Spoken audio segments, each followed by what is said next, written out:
Coucou mes lumières, j'espère que vous allez bien. Je prends le temps aujourd'hui de vous faire une guidance sur les mouvements, l'énergie, la pleine lune en Verseau. Ça fait longtemps que je me suis pas penchée sur les configurations astrales.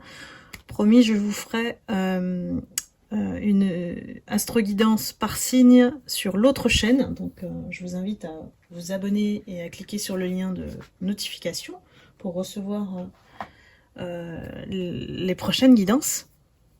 Je suis en train de préparer tout ça. J'ai une énergie qui me bouscule. Les guides m'obligent à faire cette guidance alors que j'étais en mode vacances. J'ai eu beaucoup besoin de me reposer. C'est pour ça que j'ai un peu lâché les vidéos. Je les ai fait pour garder le lien avec vous, évidemment. Je ne vous laisse pas tomber. Et on va regarder tout ça parce que j'ai vraiment plein de messages à transmettre. Ça, c'est les guides qui m'y obligent. Donc, voilà, ne prenez que ceux qui résonnent en vous. On va voir un petit peu ce qui se passe d'ici la rentrée.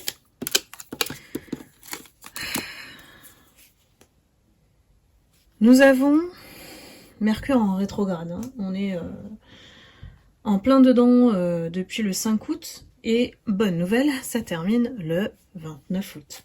On sera libéré de ce climat un petit peu chaotique. Même si bon bah le chaos est toujours présent dans nos vies, mais c'est une période particulièrement difficile. Moi j'entends beaucoup de choses, beaucoup de disputes, des guidances privées qui amènent effectivement plein de malentendus, conflits dans vos vies en fait, hein, pour les personnes qui me consultent. C'est dû à Mercure en rétrograde. Sachez que voilà, c'est la planète qui marche à l'envers dans la direction opposée du Soleil. Donc forcément, ça crée ce que j'ai toujours dit, un moonwalk un peu spécial et qui fait ralentir en fait tout le rythme énergétique de chacun. Des communications floues. Vous avez aussi en parallèle de ça, ça touche la technologie. Hein. Donc tout l'électronique qui est défaillant, une mauvaise connexion Wi-Fi, le portable qui fonctionne pas, des ralentissements. Ça met le trouble aussi dans les relations, hein, Mercure en rétrograde. Donc on l'aime pas trop hein, quand on nous annonce Mercure en rétrograde. Maintenant, moi je suis un peu... voilà. Donc on se dit, soit on prend des vacances et puis on part loin de là où on est. Ça tombe bien, en août, beaucoup sont partis. Ou alors on prend son mal à patience et puis dans la mesure du possible, on agite, voilà, pas grand-chose, on reste tranquille chez soi, si on peut. Ne rien faire, c'est aussi se reposer. Et ne pas parler à ces personnes qui, particulièrement, ont le don d'appuyer sur le bouton. Vous me comprenez, hein. Donc voilà, voir un petit peu ce contexte Mercure en rétrograde avec l'association de la pleine lune en Verseau, eh ben là, pour moi, ça va péter. Pourquoi? Parce que pleine lune en Verseau, ça nous amène un désir de liberté immense sur les plans personnels et professionnels. Donc on va aller creuser. Et pour moi, d'ici la rentrée, il y a des personnes qui ont vraiment envie de tout casser, quoi. De tout bouleverser, de tout chambouler. Et de repartir sur d'autres bases.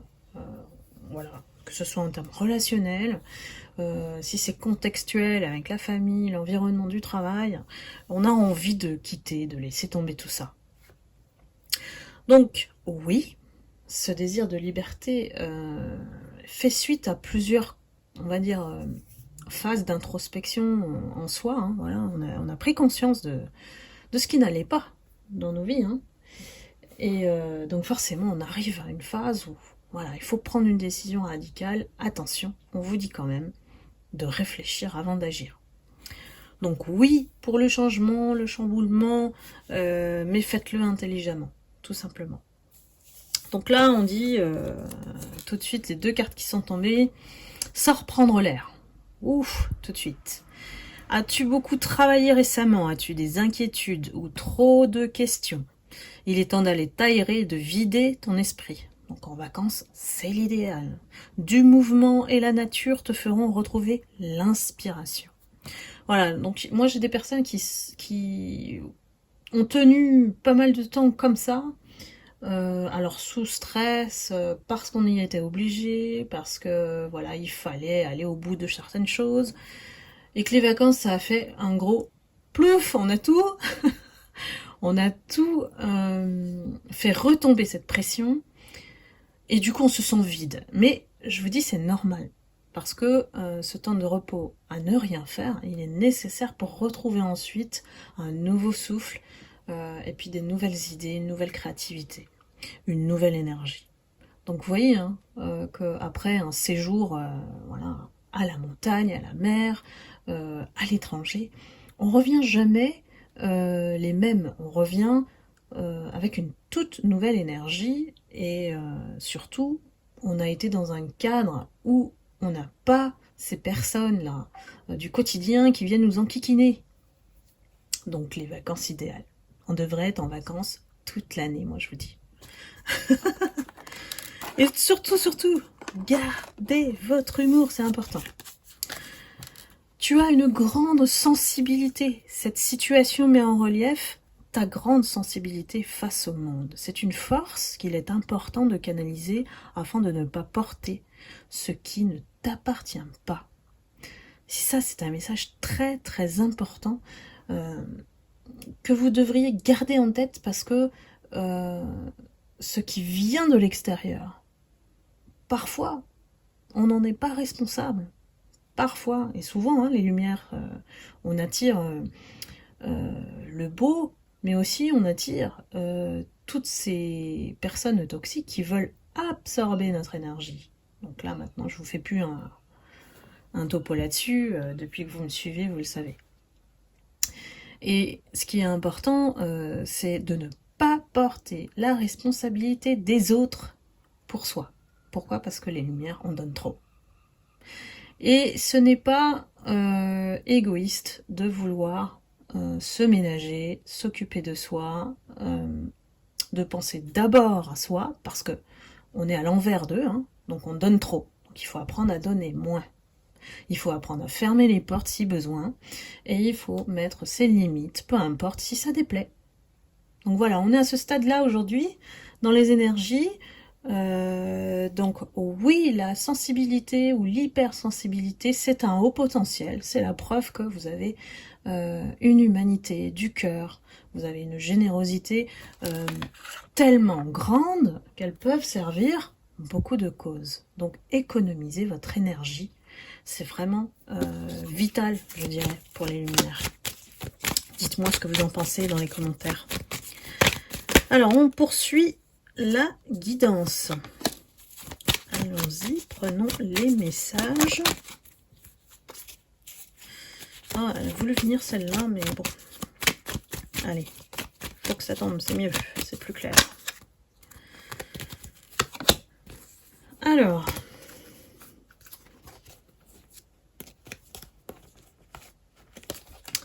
nous avons la carte du présent. Tellement c'est important de vivre en pleine conscience aujourd'hui, de plus regarder en arrière. Voilà, c'est fini, maintenant, voilà, on avance. Et bah, pour se projeter sur le futur, alors que bon, bah, le présent est un peu insécure, a-t-on tous les éléments? Est-ce que c'est possible de se projeter dans le futur? Surtout à la vue. Je vous partage pas ça parce que c'est négatif en soi avec tout le contexte politique. Mais voilà, il faut s'attendre quand même à composer avec ce qui va venir. Et le moment présent, c'est de vous ancrer. L'ancrage, c'est vraiment indispensable pour composer dans ce monde. De ne pas se perdre, donc d'être vraiment conscient de qui vous êtes et de ce que vous envoyez aux autres, mes lumières, parce que vous êtes une lanterne, vous êtes le phare, voilà, de ce monde, puisque vous êtes plus avancé en termes de fréquence vibratoire. Vous savez que vous vous êtes élevé pour ne plus être en tout cas absorbé par la médiocrité. Donc portez votre attention sur comment nourrir votre corps, comment... et ça, on nous parle de respiration. Hein. La respiration, c'est fondamental. On sait qu'on respire parce que voilà, c'est biologique, hein, voilà. Mais utilisez cette respiration plus en profondeur pour vous aider à vous relaxer, à ne pas stresser, à affronter ce qu'il y a à affronter. Parce que bon, on n'a pas fini, hein. C'est un cycle de la vie, tout simplement. C'est pas parce que voilà, on a franchi une étape qu'il n'y en a pas une autre derrière. Et plus vous en avez, plus vous apprenez sur vous, plus vous apprenez sur votre force aussi. On n'est jamais face à une épreuve qui est une sorte de cadeau mal emballé et qui, au bout du compte, on se rend compte de notre force. Voilà, tout simplement, de notre capacité à tout surmonter, ce qu'on appelle la résilience. Pourquoi? Parce qu'on dit que on a besoin de vous. Le monde a besoin de votre, je dirais, votre générosité d'âme. Parce que vous, mes lumières, vous savez aider votre prochain, même s'il vous attaque, même s'il vous envoie leur propre projection, insécurité et blessure à la figure. N'en portez pas la responsabilité. Vous faites ah, c'est pas à moi. Donc voilà, énergétiquement, hop, vous le balayez. C'est pas à vous, hop, vous renvoyez. Une simple action comme ça, eh bien vous vous détachez énergétiquement de tout ce qu'on peut vous envoyer, tout simplement. Avec le soin énergétique, c'est complet. Donc ouvrez-vous au monde. Allez chercher les opportunités, allez vous émerveiller face à la nature, face aux belles personnes. Voilà, c'est quelquefois on ressent que, et je sais que la France est comme ça, on ressent que la négativité ambiante, elle est liée à la fréquence vibratoire du pays. Donc, enfermé dans un cercle de négativité, parce qu'on n'a pas le choix, voilà, on vit en France, si on a la chance et la possibilité de partir de là, ben partez. Ici, il s'agit vraiment de composer avec cette énergie déjà négative par défaut. Il faut essayer de comprendre le global, la vision globale, déjà dans le monde dans lequel on vit. Et chaque personne y a sa place. Ne vous dites pas, voilà, je suis différent, j'y arrive pas, je me reconnais pas dans ce monde. Il y a beaucoup de personnes qui se sentent comme ça, vous n'êtes pas seul. Vous n'êtes pas seul. Il y a toute la communauté de guidance vers la lumière, déjà.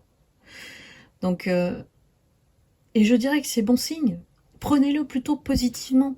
C'est que peut-être que vous, en voyant les choses différemment, vous pouvez éveiller les endormis. Vous pouvez éclairer des chemins, ne serait-ce que de les aider à percevoir que ce qu'ils font, ils peuvent agir autrement et dégager d'autres énergies. Ou de suivre ma chaîne Guidance vers la lumière. Je plaisante. Mais voilà, c'est un rôle de guide qu'on vous met entre les mains, puisque tout un parcours a été certes souffrant, très difficile en termes d'années, mais là vous êtes à l'aube d'une nouvelle vie. Une nouvelle vie qui change radicalement, puisque c'est bon, les guides, les archanges, les anges, l'univers a été témoin de tout ce que vous avez enduré. Donc les récompenses divines, bah voilà, maintenant ça tombe, ça commence à tomber, et je suis sûre que parmi vous, dans les commentaires, vous allez me dire, bah oui, je suis loin de tout ça, j'ai plus envie de mon ex, je suis passée à autre chose, voilà. Chacun apprend ses leçons à son propre niveau de conscience. Donc c'est normal qu'il y a beaucoup de personnes que vous avez perdues, mais en contrepartie de ça, ben, il y a votre famille d'âme. Donc préparez-vous, pour moi septembre, c'est un mois agité, mais dans le bon sens. On va vous mettre des choses, des signes évidemment, pour vous faire comprendre qu'il faut ouvrir davantage la porte à ce qui est bon pour vous. D'aller peut-être le chercher, de le provoquer. C'est sûr qu'en restant les bras croisés, on va moins vite. Donc on peut, bien sûr, accélérer ce temps universel de l'univers. On peut le prendre comme un allié et ne plus se concentrer déjà ses pensées, son énergie sur le passé. C'est déjà un grand pas, un énorme pas, je dirais même, parce que le passé ne cesse de revenir dans vos vies. C'est un cycle aussi pour eux, c'est un peu le karma qu'ils payent de vous avoir perdu, c'est d'essayer de vous récupérer. Mais il y en a beaucoup, je vous rassure, qui savent que c'est pas possible ou c'est plus possible. Donc je vous invite à regarder les guidances habituelles. Le chemin, on vous dit personne ne prend le même, évidemment. Il est unique pour chacun. Prenez celui qui mène à votre bien-être. Voilà, on se soucie plus des personnes qui veulent, voilà, par habitude, vous donner des conseils. Alors ça, c'est beaucoup dans la famille, de vous dire il faut faire ci, il faut faire ça. Rebellez-vous. Voilà, rebellez-vous et dites bon, bah, c'est ma vie, je fais mes choix, si j'ai besoin de conseils, je ferai appel à toi. Vous savez, parfois, je vois, il y a des personnes, c'est très difficile de recadrer les personnes ou les remettre à leur place ou leur dire non, mais vous voyez, moi je vous ai dit en une phrase. Donc c'est hyper simple en fait, et vous n'avez heurté personne ni avec le ton, ni voilà, parce que votre phrase elle est juste. Si votre ton est juste et si ça part du cœur, bah non, moi j'ai pas envie de ça. Bah, qu'est-ce que vous voulez que la personne elle vous réponde en face? Là, c'est les lumières qui vont vraiment avoir une mission, c'est de dire non, de plus en plus. Vous allez voir, de plus en plus, vous allez vous retrouver face à des personnes, vous allez apprendre à les écarter. C'est un peu le test de l'univers, là. Pour, on va dire, compléter votre, votre préparation à la phase suivante. Parce que vous allez devoir affronter d'autres choses. Bah oui, je peux pas tout dire en une guidance. Surtout que c'est collectif. Donc je vais regarder avec l'oracle de... Je ne me rappelle plus comment elle s'appelle. L'ombre et la lumière. Avec cette pleine lune, ça fait longtemps que je ne l'ai pas utilisée. Pleine lune en Verseau, moi on me répète vraiment un désir de liberté, un désir de se libérer de tout, voilà, de tout ce que on a vécu. Bien sûr, on peut pas l'effacer puisque c'est ce qui nous construit, nous constitue à aujourd'hui. Donc si vous êtes capable de pardonner et d'aller au-delà de tout ça, bravo, vous avez fait votre chemin spirituel. Parce que lorsqu'on comprend que chacun voilà, a ses parts d'ombre et que tout le monde n'est pas capable de les affronter, eh bien on se transforme en lumière. Et on peut plus revenir en arrière. Une fois qu'on est lumière, on sait bien tout ce qu'on a affronté. Et on veut plus en fait replonger dans ces énergies-là qui nous font vivre un ascenseur émotionnel hyper instable.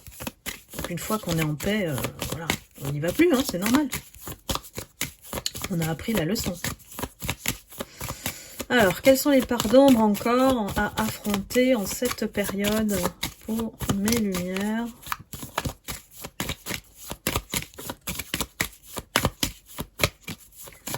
Il n'y en a pas. Ah bah voilà. Juste quand je le dis. Elle a sauté. Ah, on a la carte de la culpabilité. C'est vrai, c'est une carte en tout cas, c'est une émotion qui ressort souvent parce qu'on s'en veut. Voilà, on s'en veut d'être ferme, on s'en veut d'être un peu dur. Mais vous savez, hein, il y a des choses qui sont nécessaires, hein, sinon on n'a pas notre paix. Et quand on écoute plus les autres que soi-même, c'est ce que ça donne. La culpabilité. Et ça nous entraîne malheureusement dans des chemins bien compliqués. Et vous le savez, hein, vous savez lesquels. Hein. Donc, quelque chose qui ronge. La culpabilité, ça ronge énormément. C'est un mot fort, et puis c'est quelque chose qui est difficile à vivre parce que c'est quelque chose qui est en profondeur, là, qui ne veut pas sortir. Difficile à supporter parce que la seule libération face à la culpabilité, c'est le pardon. C'est le pardon qui va vous libérer de ce qui vous emprisonne encore. Parce que la culpabilité, ça crée des chaînes. Des chaînes au niveau intérieur et qui vous retiennent de vivre la vie que vous aimeriez vivre. Donc, acceptez de vous pardonner déjà. Pardonner à l'autre, c'est un autre chemin. Il faut distinguer ces deux-là. La première des choses à faire, en tout cas au niveau énergétique, c'est de se pardonner, d'avoir fait une erreur. Parce que, moi je ramène toujours à l'humanité. Parce que si on est face à des personnes qui ne voient pas notre valeur, qui nous envoient leur méchanceté, qui sont injustes, forcément c'est quelque chose de subjectif et qui leur appartient. Donc, voilà, vous avez fait votre part du marché, hein, c'est-à-dire en tant que lumière, vous avez essayé d'éclairer ces personnes, vous avez essayé de les aider. Mais c'est naturel chez vous. Eh bien, pardonnez-vous d'avoir fait l'erreur de les aider, tout simplement. Parce que ces personnes, à ce moment-là, n'étaient pas prêtes à vous entendre, à vous croire, à sortir de leurs blessures. Et c'est pas à vous, voilà, c'est pas à vous de décider ça, c'est à eux. Et ils doivent emporter leurs responsabilités. D'ailleurs, vous savez, les conséquences des choix qu'ils ont faits face à vous et de ne pas vous avoir suivi. Donc, voilà. Ils ont fait l'erreur de prendre un autre chemin et ça les a menés sur une autre direction. Évidemment, il y a plein d'expériences comme ça qu'on a expérimenté les lumières, la perte. Voilà, la perte permet aussi de comprendre qu'il y a des personnes qui ne doivent pas être sur notre chemin. Et je vous ai toujours dit, l'univers nous sauve de ces personnes. Donc voyez-le comme ça et sortez de la culpabilité. Parce que derrière le pardon, il y a la douceur qu'on doit s'apporter à soi. Et ça, je l'appelle la bienveillance. La bienveillance, elle commence par soi. Et on ne va plus accuser, montrer du doigt, parce qu'on sait à quel point c'est difficile d'être rejeté. C'est difficile de subir des choses injustes. Donc, il n'y a que les lumières qui peuvent comprendre ça. N'attendez pas de ces personnes qu'elles comprennent un jour. Laissez tomber. Laissez tomber. Il y en a qui sont vraiment incapables de se remettre en question. Donc là, c'est aussi une autre approche qui est importante, c'est de comprendre ce qui vous a blessé. Soit l'action, soit la personne, soit les mots. À vous de savoir ce qui ne doit plus. Agir comme un bouton en vous, chez vous, pour que ça provoque une autre situation identique. Vous savez, les schémas répétitifs. Donc c'est aussi bon de retenir un enseignement de ce que vous avez vécu. Et si le mal causé est profond, n'hésitez pas à vous faire accompagner. de prendre une guidance privée avec moi. C'est vrai que au niveau psychologique, il y a une dimension, au niveau physique, il y a une dimension. Moi, je vous aide sur la dimension de l'âme. Donc au niveau spirituel et énergétique. Donc il faut combiner les trois pour guérir, et c'est pour ça que ça prend du temps. Mais au-delà du message de la culpabilité, c'est vraiment de vous autoriser à vivre selon votre alignement, votre cohérence, voilà. Ce que vous aimez. Ne laissez plus les autres vous appuyer sur ces boutons culpabilisants. Si vous ne faites pas ça, vous allez perdre le lien. En fait, sortir de ça, il faut comprendre que la perte, elle fait partie de la vie. Et que si cette personne, elle vous fait un chantage ou elle s'incruste dans votre vie aussi, elle s'immisce, vous voyez, un peu comme l'énergie de la tierce qui finalement essaye d'avoir une emprise en fait sur votre vie et ce que vous faites, eh bien sortez de cette culpabilité. Soyez égoïste pour être altruiste. On ne peut pas aider son prochain si on ne peut pas s'aider soi-même déjà. Ouh là là, les guides, c'est profond quand même. Hein. C'est très profond. Donc j'espère que cette guidance vous aura éclairé. Peut-être que voilà, j'aurai aidé une personne dans la communauté YouTube, et que je remercie infiniment, comme d'habitude, de me suivre, d'être toujours là. Je peux pas souvent faire des guidances, de moins en moins parce que beaucoup prise sur les autres choses. Mais voilà, je suis toujours là, ne vous inquiétez pas. Et surtout, soyez amour et lumière et gardez la foi. C'est très important ça, la foi. Plus vous êtes connecté au divin, et moins ces personnes peuvent vous atteindre. Parce que c'est leur objectif, c'est de vous faire perdre la foi pour mieux vous contrôler, pour mieux vous manipuler, pour vous mettre sous emprise. Donc maintenant que vous savez leurs intentions, continuez votre chemin et montrez-leur la foi est plus grande que toutes leurs manigances, toutes leurs opérations dans l'ombre. Voilà mes lumières, j'espère que cela vous aura éclairé et que n'hésitez pas à liker, à partager et à mettre des commentaires si c'est le cas, si cela résonne en vous. Et puis je vous embrasse et je vous dis à très bientôt. Bye bye.